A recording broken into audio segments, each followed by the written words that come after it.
One, two, three, four. Screen time, screen time, screen time, It's my screen time too. screen time, screen time. Hello, and welcome to It's My Screen Time Too, the podcast where two moms review the best and worst in children's programming, from Netflix reboots and YouTube shorts to Disney classics and Pixar blockbusters. We watch, you listen. Find out what you can tolerate watching for family movie night, what to avoid altogether, and what you'll want to watch alone voluntarily. I'm Katie. And I'm Deborah. And I have two kids. Jay, he's 7, and Kenny, he's 4. And my kids are Tony, who is 13, and Libby and Nate, who are 9, going on 10. They are so adorable, aren't they? Pretty adorable, yes. We both like to tell a quick story about how awesome or occasionally awful our kids are at the top of the podcast, because in addition to being witty and incisive pop culture consumers, we're moms too, and we need to get the momming out of the way. Katie, what have your kids been up to this week? Christmas rolls around every year, and I realize how terrible I've been at teaching the children the Christmas story because we don't go to church.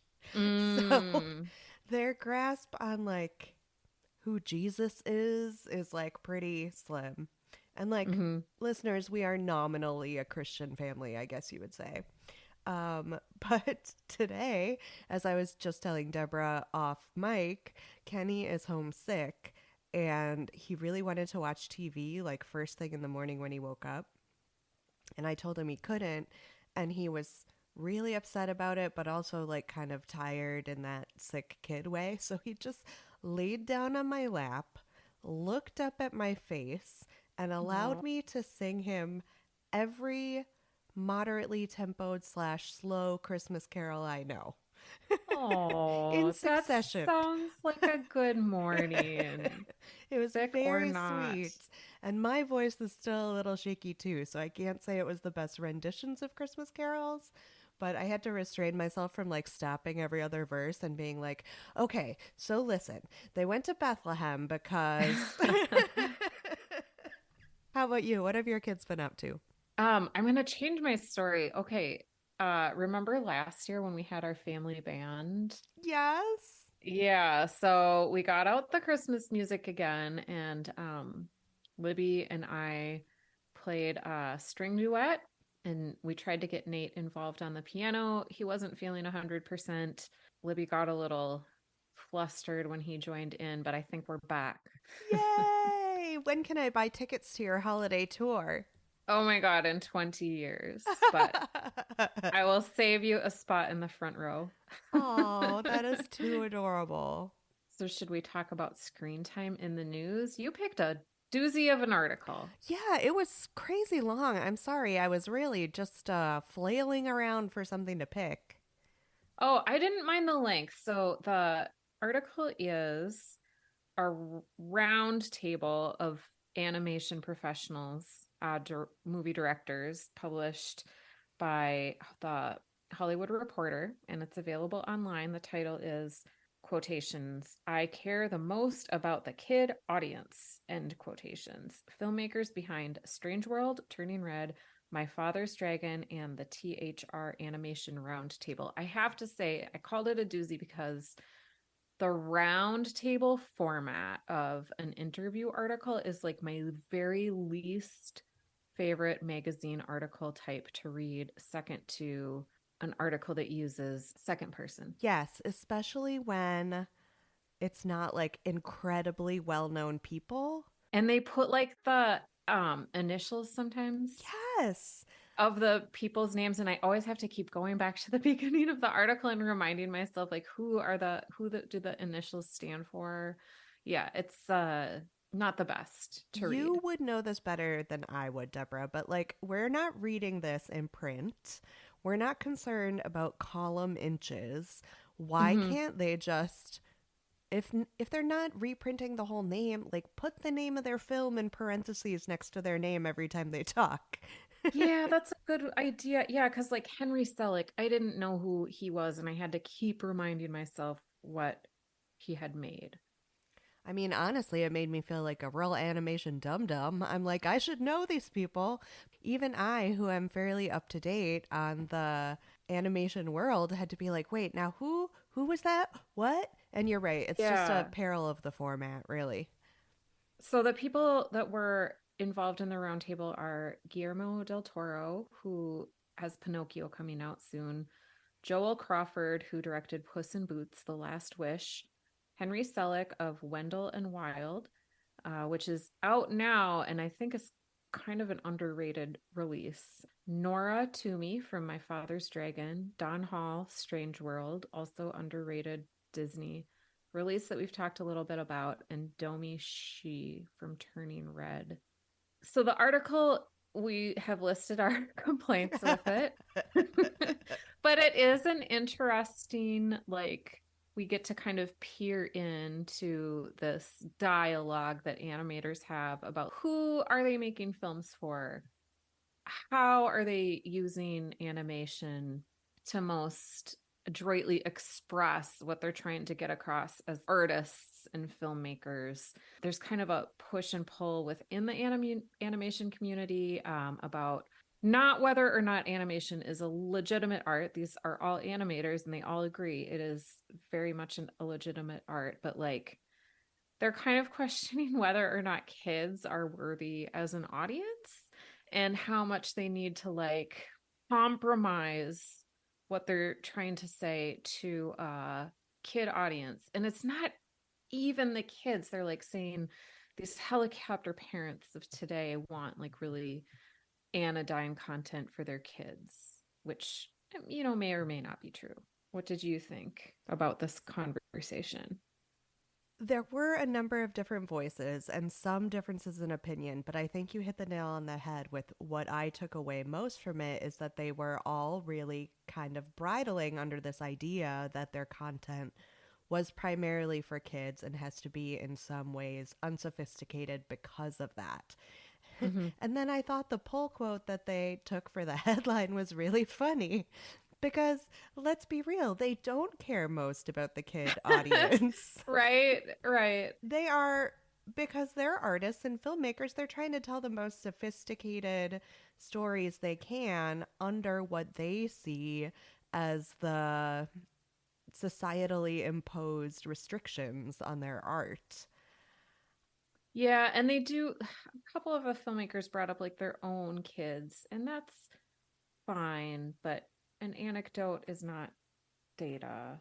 They don't want to talk down to kids, which I understand, but as a parent who has, my kids are a little bit older now, I do remember wishing when I wanted to show them like a feature length movie when they were younger that there wasn't more G-rated content now.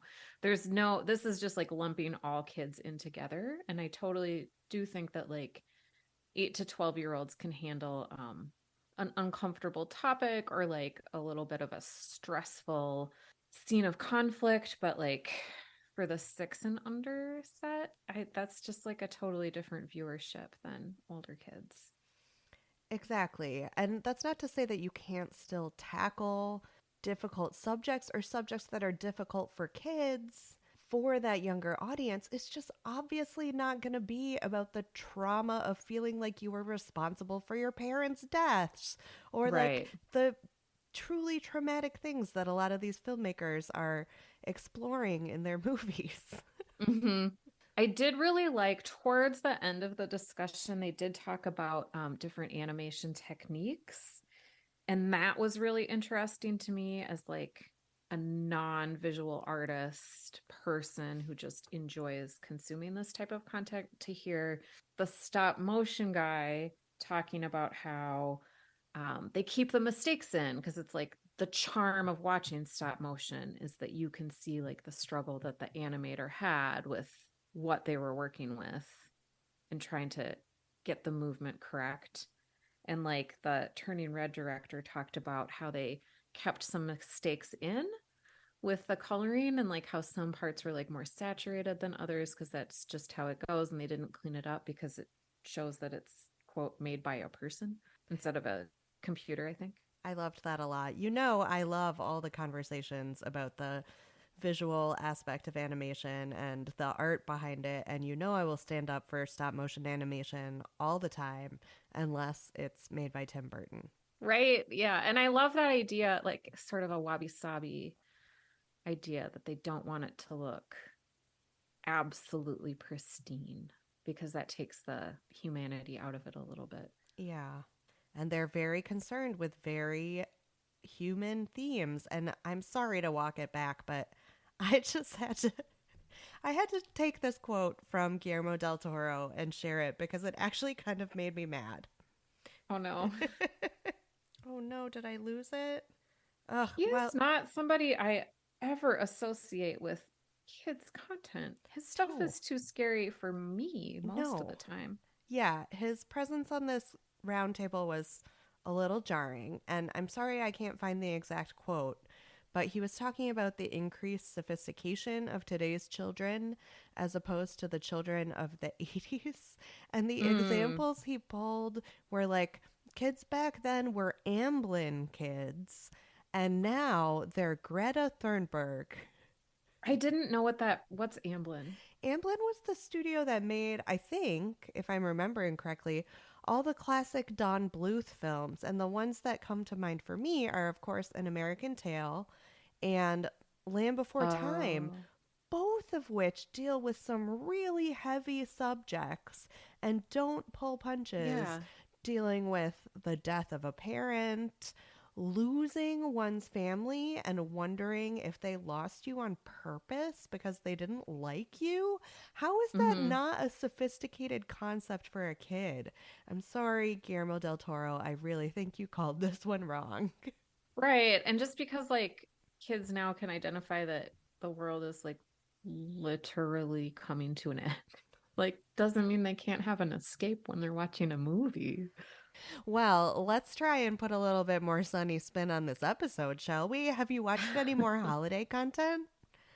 As we record this, it's kind of early in December, so we have rewatched the Will Ferrell one. Oh my gosh.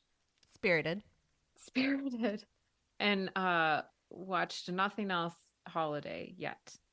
But that's a fun one. It was good on the second time through.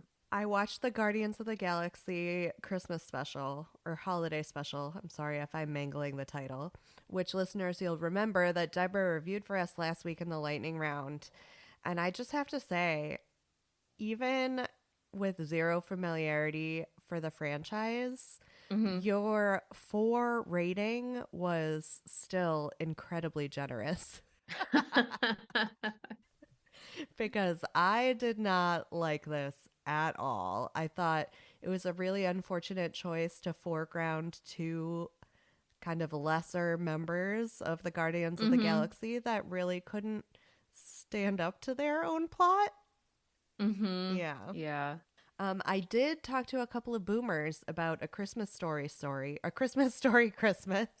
What did they have to say about it? Hello, Mom and Dad. Listeners, these are my parents, Jeff and Leah. Say hello, guys.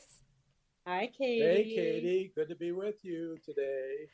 Well, I am very excited that you agreed to talk with me about the movie A Christmas Story Christmas.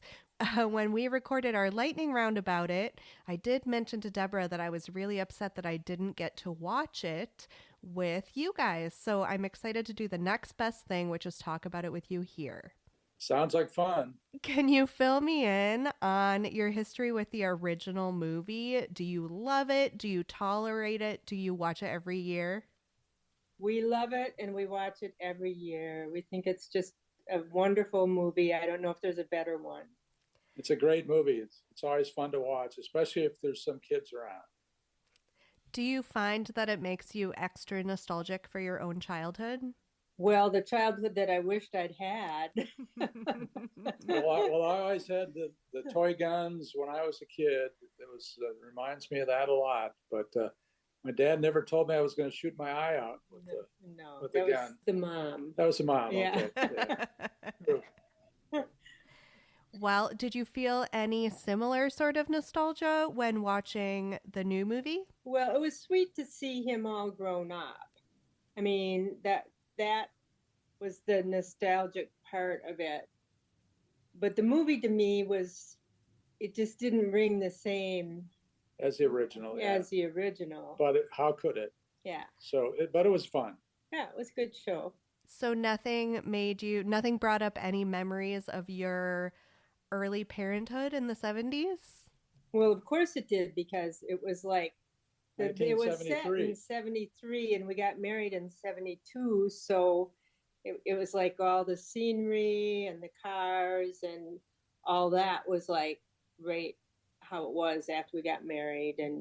And that, yeah, that was very sweet. The beginning was very nostalgic in that way. But it didn't hit you as emotionally as the original does. Well, tried to make it do that, but it's just hard to beat a little kid's story. Yeah. It didn't appeal as much as the nostalgia of him as a little boy with his father didn't come out like the his kids with him as the father. So because it was still all about him.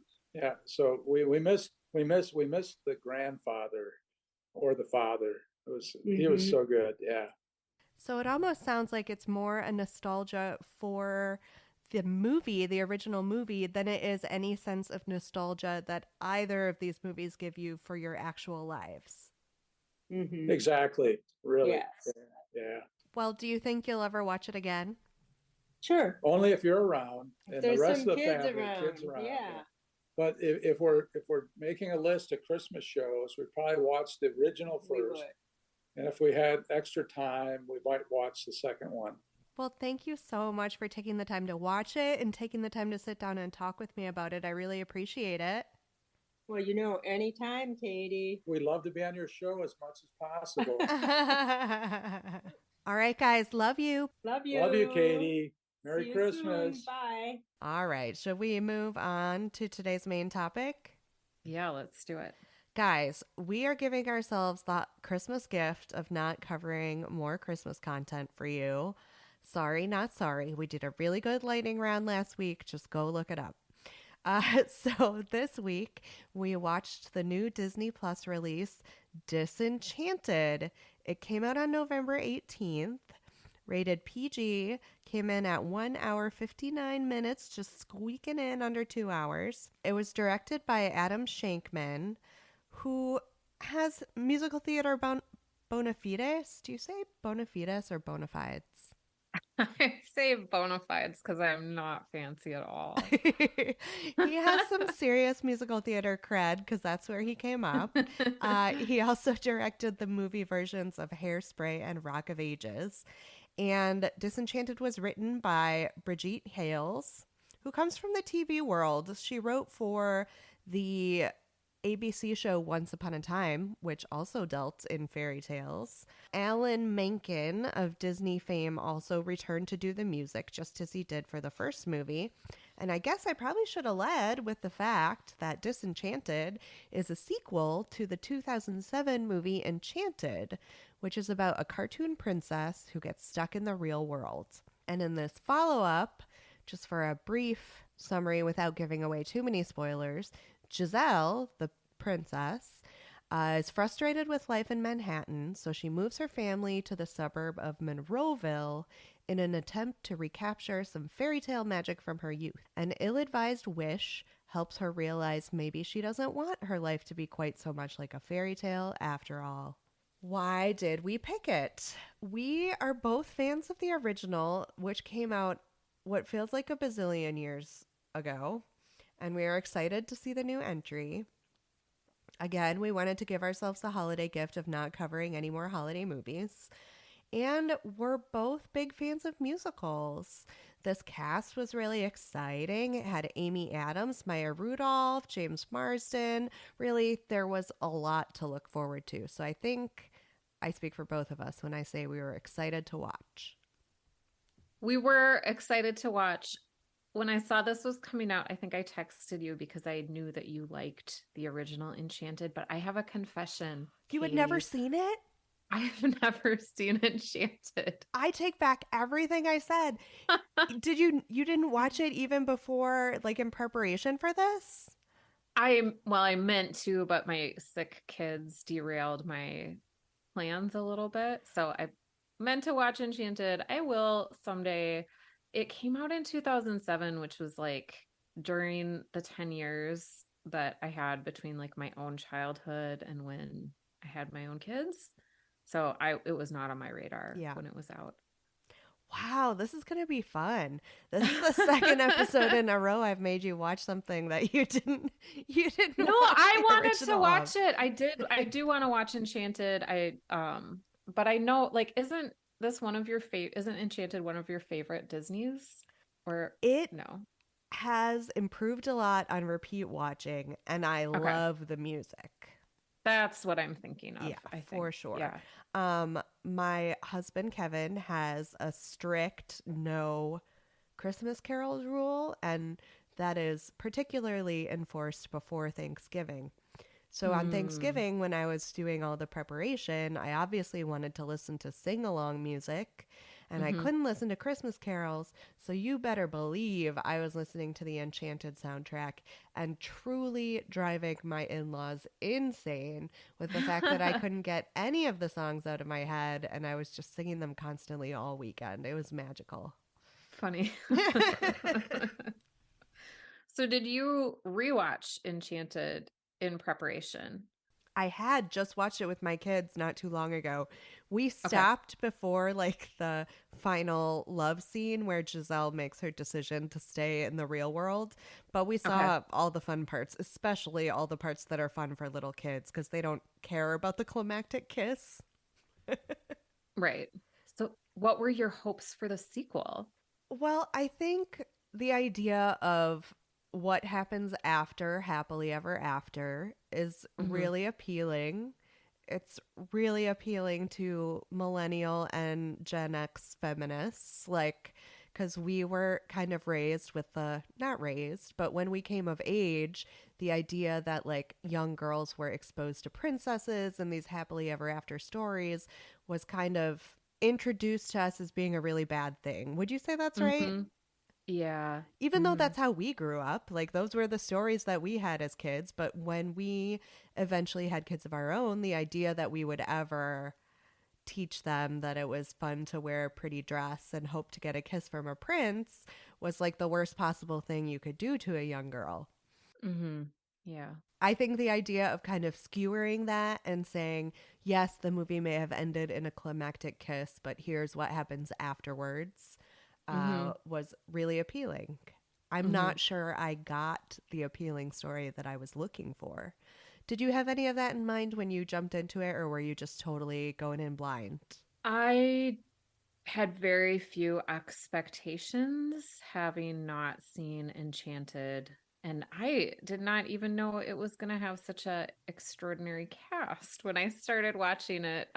So sometimes it's fun to watch things without knowing a lot of background and then reading the background after the first impression has been made. So I liked it a lot more than I expected to. I thought it was super well done. I didn't even think it was like it's fine for kids to watch it, but I felt like it was a really grown up, nuanced script Mm-hmm. and just a outstanding, amazing performance by Amy Adams, who I mean that is predictable. She's always very good, but I didn't expect like the kind of double personality Uh huh. and how brilliantly she toggles back and forth between like scary evil stepmother and like beautiful kind princess mom. Yeah, there's a wonderful scene in which like the camera essentially cuts back and forth to different sides of her face and she's having an argument with herself and it was really really lovely and well done. Mhm. Mhm. Yeah. So what do you think was lost in the years between Enchanted and Disenchanted? Like this is a movie that took a long time in development to actually come to be made. So what, it's been 15 years, right? Mhm. So they've obviously condensed the timeline a bit for the new movie because gosh, if I want to say in the original Morgan the stepdaughter is 8, 7 or 8, let's say Okay. that. And in the movie, she's a teenager, so at most 17. Mhm. So If you really want to stretch it, you could say that maybe 10 years have passed. I think it maybe suffered from people having too long to think about it. Because my Mm-hmm. biggest complaint about this movie is that it had too many things going on. And I Yeah, think there they was could a have stood lot. to Yeah. simplify. Yeah. And I don't know whether that came from people saying they wouldn't be involved unless they had a bigger role, or if just the way time has passed now, the story they wanted to tell for today was different than maybe the original concept that they would have thought of in 2010. Mm-hmm. And then instead of just jettisoning that original story from 2010 that they had in mind, they just kind of stuck them all together. And this is what we Right. got. What did you think about foregrounding Giselle's relationship with Morgan as opposed to her relationship with her husband Robert, played by McDreamy, or the other suburban moms? It's definitely not what I was expecting going into it, Mm-hmm. because the first movie is a love story, right? Right. And again, with the idea that the sequel was what happens after Happily Ever After, I had it in my head that it would be more of an exploration of Giselle's marriage. Right. That's the happily ever after. But Yeah, exactly. But then when I think about it dispassionately, like you can't really give up the opportunity to play with that evil stepmother trope.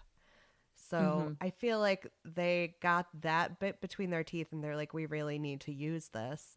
And that required foregrounding the relationship between Giselle and Morgan, but weirdly, only from Giselle's perspective. Because we saw Morgan a lot, but I don't feel like we got much of her internal life in the movie. Would you agree with that? I would agree. And she really played two different characters because in the real world Monroeville, Morgan is like a very surly and sarcastic teenager who is makes no qualms that she is unhappy with her family's living situation.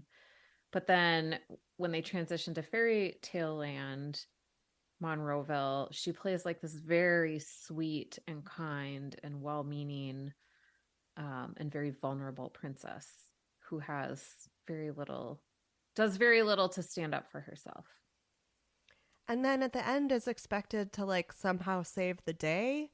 Mm-hmm. But that felt weirdly anticlimactic because we hadn't been spending enough time with her all along to be really rooting for this, I guess. Mm-hmm. Yeah. I thought it was sort of like there's so many movies where a family moves to the suburbs and really struggles with like trying to fit into the cookie cutter roles that a suburban family is supposed to be. And so I felt like they were all playing these parts like that not the actors but the characters were like sort of forced into these roles, and it something was a little bit lost with Morgan when she was like the original Morgan character, the surly teenager. She didn't get to play that consistently throughout. That was a little disappointing. And the surly teenager is such a trope. She certainly didn't get any chance to move beyond that, which is kind of a theme of the original movie. Like, oh, a heartless New Yorker is more than a heartless New Yorker. Oh, a fairy tale cartoon princess is more than just a fairy tale cartoon princess. That was so central. And then to be like, oh no, a surly teenager is just a surly teenager. Mm-hmm. Right. So let's talk about the rest of the cast and characters. Was there anyone that you particularly loved or hated? So one of the three of the characters that I really loved were the uh Stepford wife moms, played by Maya Rudolph, and two other people I have to look up on IMDb. But it was like Maya Rudolph was like the queen bee mom, and then she had these sidekicks who just did her bidding all the time. I mean, you listeners know we love Maya Rudolph. She can do anything and we'll watch it and rave about it. But she was very good. And I loved the dynamic between Maya Rudolph's character and the Amy Adams character. Cause like there's some they kind of trade off being the bad guy Mm-hmm. at different times. And that's a fun, more complex Disney movie dynamic. Because usually it's just like evil queen, good princess. But this one was like left you guessing who you're supposed to be rooting for. I would agree. I wanted more of that. And I'm not sure there was Mm-hmm. space for more of that. Like, it was already a 2-hour movie, but Mm-hmm. gosh, maybe we just really needed a TV show. Yeah, this could have been a TV show for sure. Yeah, there's a lot to work with. I loved the rapport between Maya Rudolph's two henchmen. And I'm sorry, is it Nicole Yvette Brown or Yvette Nicole Brown? Maybe one of them. She's three names, definitely three. But they had a very much Anastasia and, oh gosh, what are the stepsisters' names from Cinderella?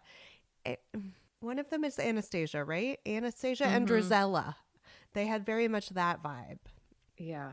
And it was cute and traditionally Disney in a fun way. While you're looking that up, I will just go on to say that I wanted this movie to feature 2,000% more James Marsden. He just has a face and a personality for musical theater, and he should be singing and dancing all the time. I will take no opposition to this statement. Have you seen Dead to Me? I The have Christina not. app. It's like a sitcom on Netflix. He's in that. I liked the first two seasons of that. Yvette Nicole Brown and Yes. Jama Mays. Okay. I got one right. Very good. I didn't get. What did you think of Adina Menzel's role?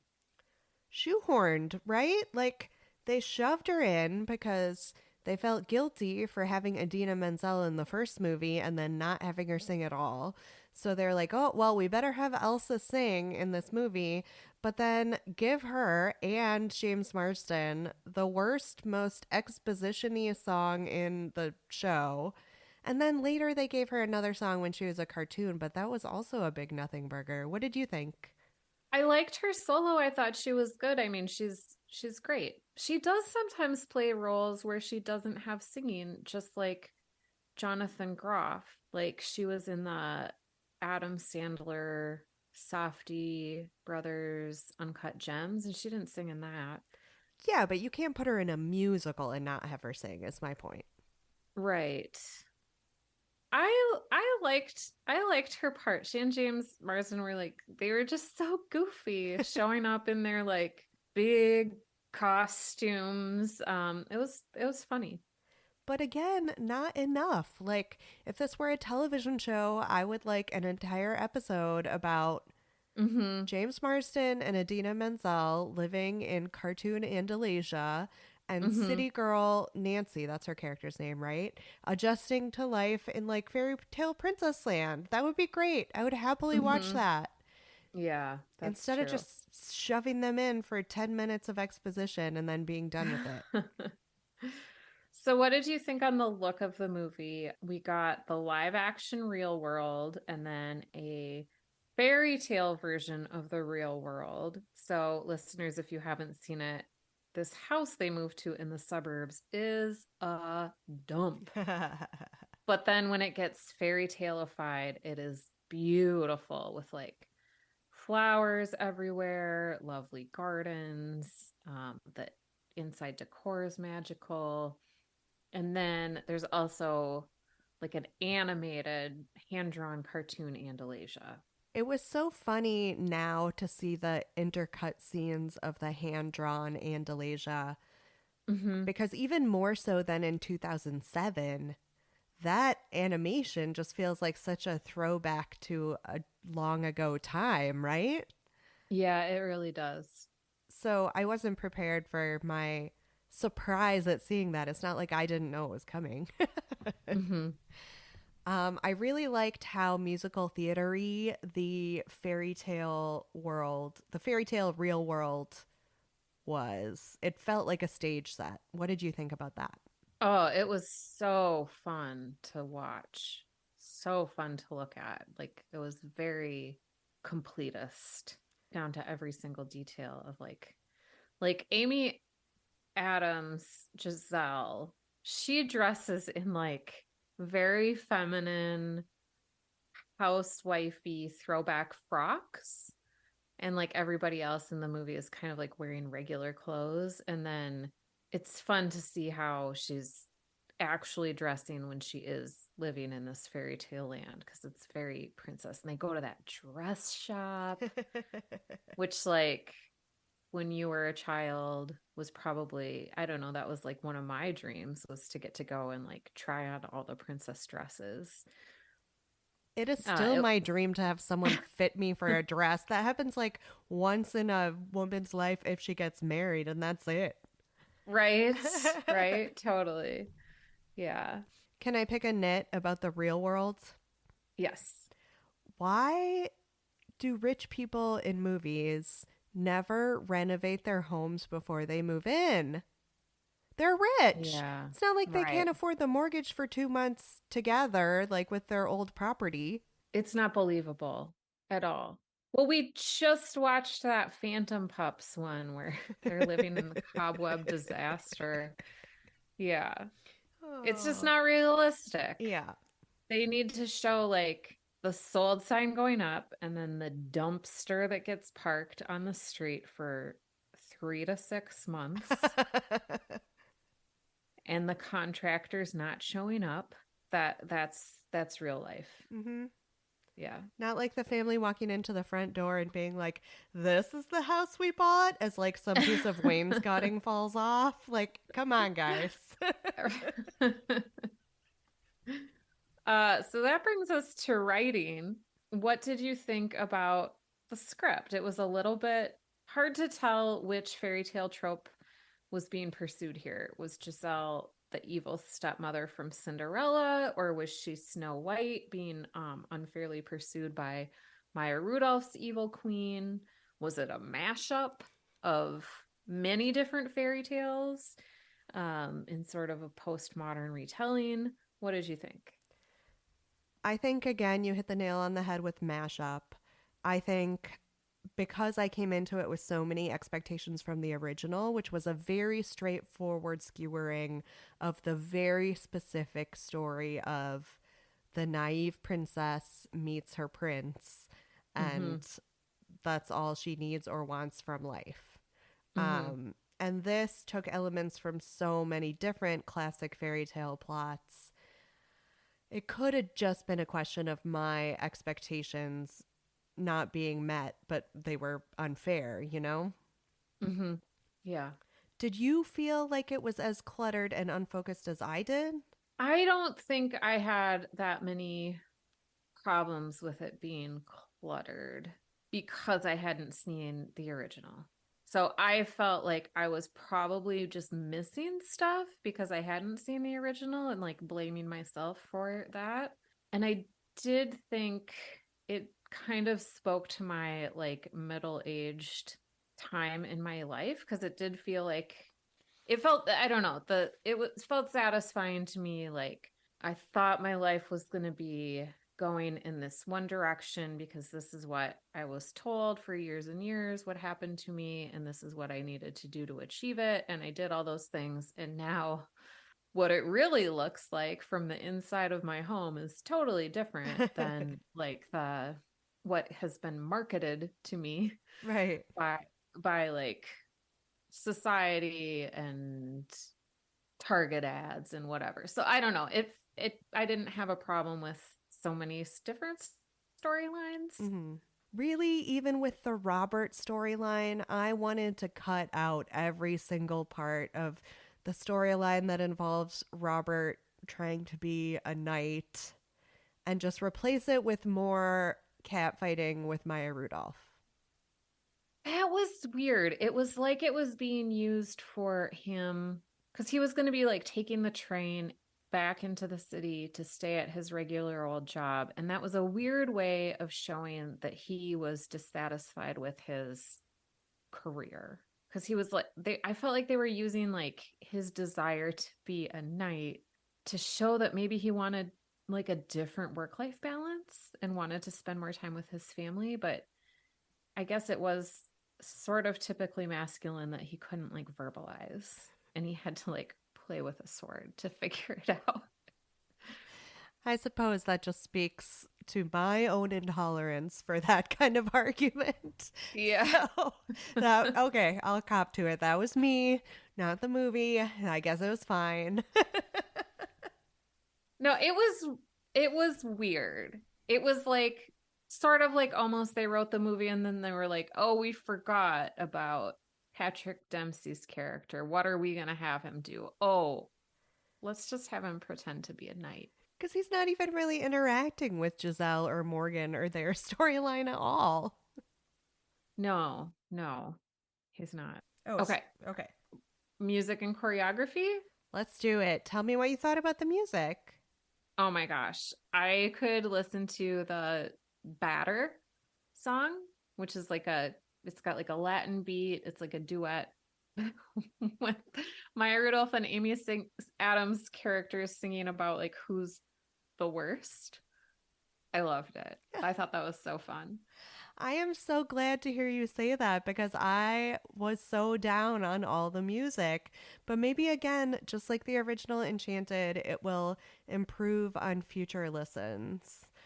Well, I need to listen to the Enchanted soundtrack. It probably these songs, none of like the songs, they were all like fine, like B average songs. Nothing like stood out except for that Batter one to me. I think my overall impression of the songs was that they were very, and this is not a word, but they were very plot-y. Like they Yes. told the story and they moved the story forwards.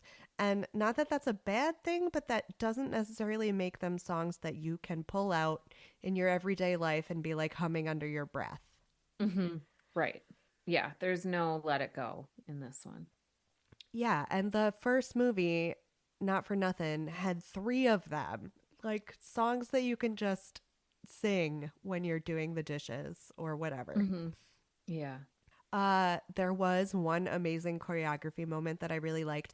Not that there wasn't cute choreography in the fairy tale sequences, but when they were in the real world and Giselle was trying to convince Morgan to be excited about their dump of a house in the suburbs, she was singing a song and casually interacting with the tradespeople at the house in like Oh yeah. very naturalistic dance step ways. I just thought that was really fun. That when she was like ducking under the workman, like carrying boards and like Yeah, or like kind of casually waltzing around the guy with the broom. yeah, that was very cute. I liked that one a lot. I mean, you are rarely disappointed in the choreography when Adam Shankman is involved. So, Mm-hmm. So structure and length, this was a little bit on the longer side, but I don't know how they could have made this movie any shorter. yeah, again, there was too much plot. They felt like they needed more time. Not that I'm necessarily saying that, like, I would have liked to sit through a 2.5 hour version of this movie, but I certainly don't think they could have crammed as much in as they did and cut it any shorter. Mm-hmm. Again, I think I am really coming down on my idea of we could have used a series.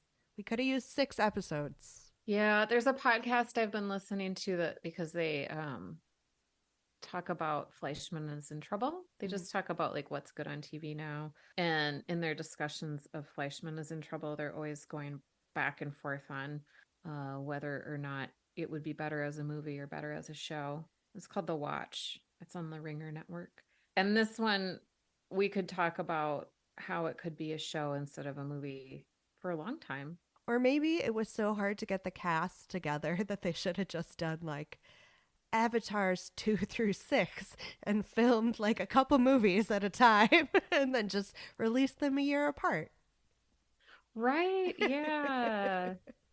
Yeah. I read that Guardians of the Galaxy Christmas special, it was filmed like while they were filming a Guardians of the Galaxy movie. So it was very much like, this is what we're doing on our lunch break, probably. Yeah, they did that and the footage because there's a Guardians of the Galaxy roller coaster in Disney World. So they did the footage for that at the same time. Oh, interesting. Okay. Yeah. They've got to get everybody while they're in costume. Okay, so what movie or TV show for grown-ups did you find yourself comparing this to? This is an old one, but this, like, the move to suburbia and like one's expectations versus reality made me think of the John Hughes movie, She's Having a Baby, with Kevin Bacon and Elizabeth McGovern. It came out in like 1988, so you're probably too young to have ever watched it. I'm not that much younger than you. I have seen this movie, and I know Okay. you just had Kevin Bacon on your mind from Guardians of the Yeah, I Galaxy. do. I do. And so that's partly why it made me think of it, but it's more told from the perspective of like the young husband who's like, this is not what I signed up for.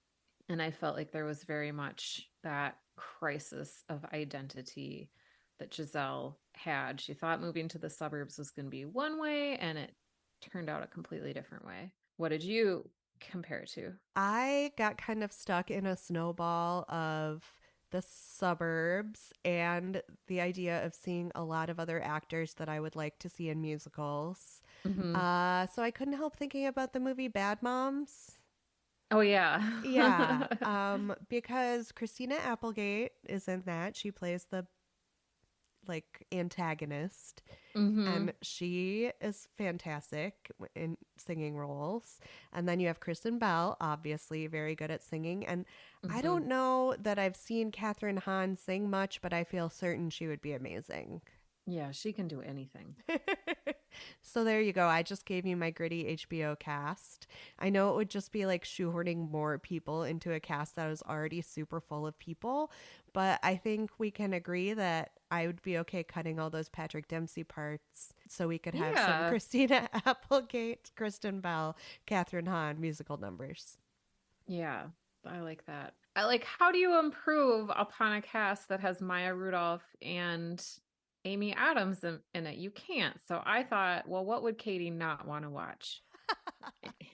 And you would not want to watch a mumblecore version of Disenchanted, which is what I would cast. I would have either Greta Gerwig or Noah Baumbach direct it, and I would fill it with mumblecore actors like Don Matarazzo, Jesse Eisenberg, Saoirse Ronan, Adam Driver. I'd put in Audrey Plaza.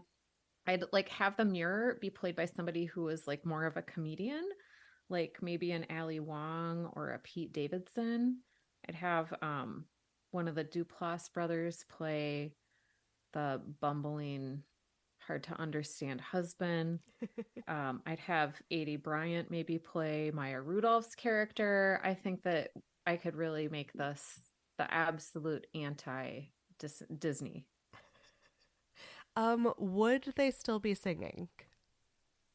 No, they'd be mumbling. This is mumblecore. We wouldn't know what they're saying half the Yeah, time. but mumbly singing?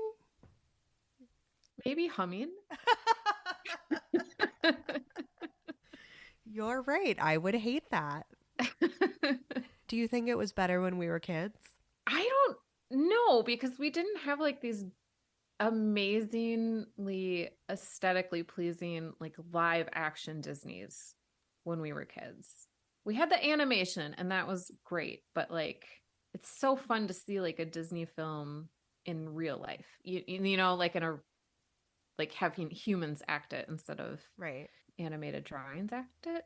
What did you think? The big fairy tale skewering movie that came out, and granted, this was the tail end of our childhoods, we were teens, was Shrek. And I Mm-hmm. am really not a fan of Shrek and the Shrek franchise and anything stemming Yeah. from the Shrek franchise. I find the humor to be a little too mean for my Mm-hmm. tastes. So, in that sense, I think this is a big improvement. If we're going to skewer fairy tales, I like that we're doing it with a big heart. Mm-hmm. Yeah, I like that too. Would you ever watch this alone voluntarily? You know what? I would watch this again voluntarily just for the Amy Adams performance. And there's a lot of other things to like about it. I feel like over our Christmas break, I should give you an assignment to watch the original because I think you'll like it even more. I know. And I did watch this by myself. I tried to get all my kids to watch it, especially Libby, because I thought she would be more into the Disney stuff than the boys, but I will definitely make it a point to watch Enchanted. Probably by myself. The evil queen role in the original is played by Susan Sarandon, who Ugh, I have to yeah, say kind of gives Maya Rudolph a run for her money in terms of how much she's enjoying the like evil campiness of it. I can see that. That sounds great. I didn't even attempt to watch this one with my kids, and I'm kind of glad after seeing it that I didn't, because I think even though it's perfectly appropriate for kids, the story about one's ultimate dissatisfaction with the life choices one has made feels like it maybe might not resonate. And I don't think it had enough humorous bits to maybe balance that. Oh yeah, totally. I guess we're on to 10 seconds on whether this is good for our kids. Like it's fine, but there's way more in it for us, I think, than for our children. Yeah. We've been seeing a lot of that lately. Second installments of children's movies really are being made for the parents that have been waiting however many years for a new one to come Hmm. out. Yeah. Ratings? I'm gonna give it a 4.5. I feel like I have zero credibility left with my ratings. I'll give it three shoes and a peanut. I was happy to see this franchise return, but I was disappointed in the execution. Can I give it a 3.75? Sure. Thanks. Thanks for listening to this episode of It's My Screen Time Too. If you enjoyed our show today, please share it with someone you think might enjoy it too. You can find us on Facebook, Instagram, and Twitter at MyScreenTime2 or send an email to myscreentime2@gmail.com. We'd love to hear your show or movie suggestions, article recommendations, or general comments about the show. Our website is myscreentime2.com. Our theme music was composed and performed by me and my adorable children, and our podcast is produced by Katie. We'll be taking a short break for the holidays, but we'll be back in your feeds soon wherever you get your podcasts. Tune in next time for more real talk about the movies and TV we watch with our kids because we have to and sometimes because we like to. Bye. Bye. Screen time, screen